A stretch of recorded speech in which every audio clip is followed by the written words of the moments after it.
S'agissant de la parité, l'Assemblée de la Polynésie fait plutôt partie des bons élèves, car sur les 57 représentants que compte l'institution, 29 sont des femmes.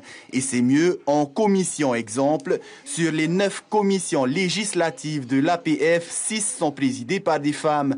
Par contre, ça pêche un peu du côté du gouvernement. Ça pêche, je le reconnais. Nous n'avons que 3 femmes sur 12 que nous sommes aujourd'hui. Et ce n'est pas suffisant. Mais par contre, en signant les contrats des collaborateurs encore ces derniers temps, je vois arriver beaucoup de femmes au niveau des collaborateurs de nos ministres. L'homme a besoin d'être accompagné par la femme en politique, mais aussi partout dans l'Église, dans toutes les associations. 0 pointé par contre niveau judiciaire. 832 cas de violence sur conjoint ont été recensés l'an dernier. Dans 90% des cas, les victimes étaient des femmes. D'ailleurs, sur les 420 détenus de Noutania, seuls 20 sont des femmes. Je ne dirais pas non parce que je suis de nature optimiste et je sais qu'avec le président, on peut toujours discuter. Et vous savez, je pense qu'aujourd'hui, il faut argumenter ce qu'on demande. On ne demande pas quelque chose comme ça qui bon, parce que dans tous les pays du monde, le ministère des droits des femmes existe. Le ministère de la condition féminine existe. Avec 55% de femmes admises au baccalauréat en 2016, elles sont meilleures étudiantes que leurs homologues masculins. Problème, cela ne se ressent pas sur les salaires car celles-ci touchaient 14 400 francs de moins que les hommes en 2012. S'il est vrai que les inégalités ont tendance à diminuer, il reste encore du chemin à parcourir. Bonsoir Chantal Gagnon, vous êtes représentante à l'Assemblée et présidente du Conseil des femmes. La femme est-elle assez représentée en politique selon vous? Merci Cybèle, je voudrais remercier Polynésie Première pour l'invitation et transmettre toutes mes salutations chaleureuses à toutes les femmes qui me regardent et bien sûr à toutes les familles. Merci pour l'invitation de ce soir. Alors, au niveau politique, vous parlez des femmes. Je veux dire, nous sommes bien représentés au sein de l'Assemblée. Je pense que ce soir, on nous a fait un bon résumé de ce qui se passe en politique. Et c'est vrai que c'est plutôt au niveau du gouvernement, quand on voit qu'il n'y a que 3 femmes sur tous les ministres qui existent.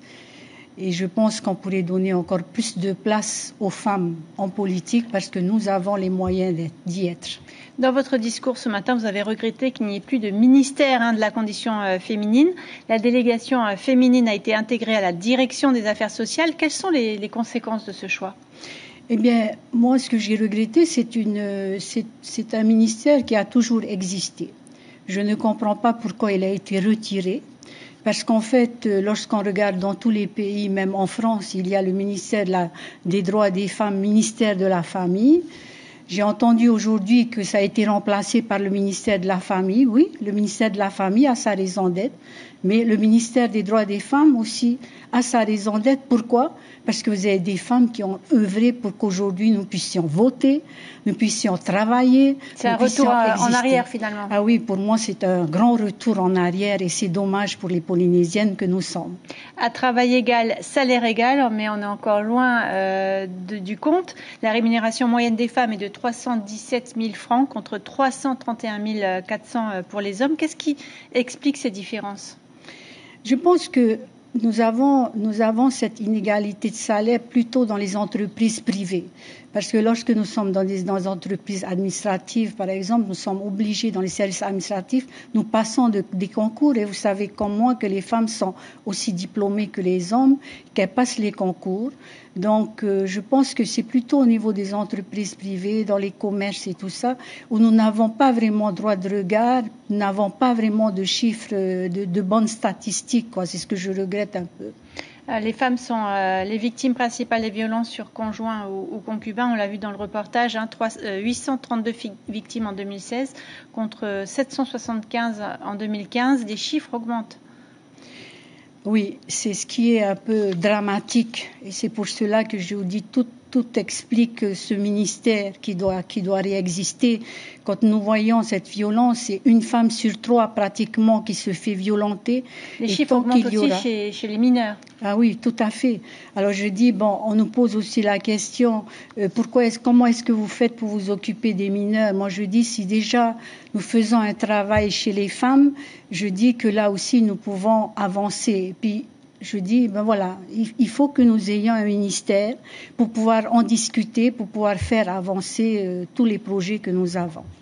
Un dernier mot sur la prison de Papeete. Les femmes n'y auraient pas leur place. Quelle est votre réaction? Eh bien, je dis peut-être que les femmes alors sont un peu plus conscientes du danger d'être en prison, mais elles devraient aussi avoir une place prépondérante parce que quelquefois il y a aussi des drames qui se passent dans la société où les femmes aussi sont mises en cause. Il n'y a pas que les hommes. C'est vrai qu'il y a moins de femmes, mais les femmes aussi peuvent être mises en cause. Chantal Gagnon, merci beaucoup d'avoir accepté notre invitation ce soir.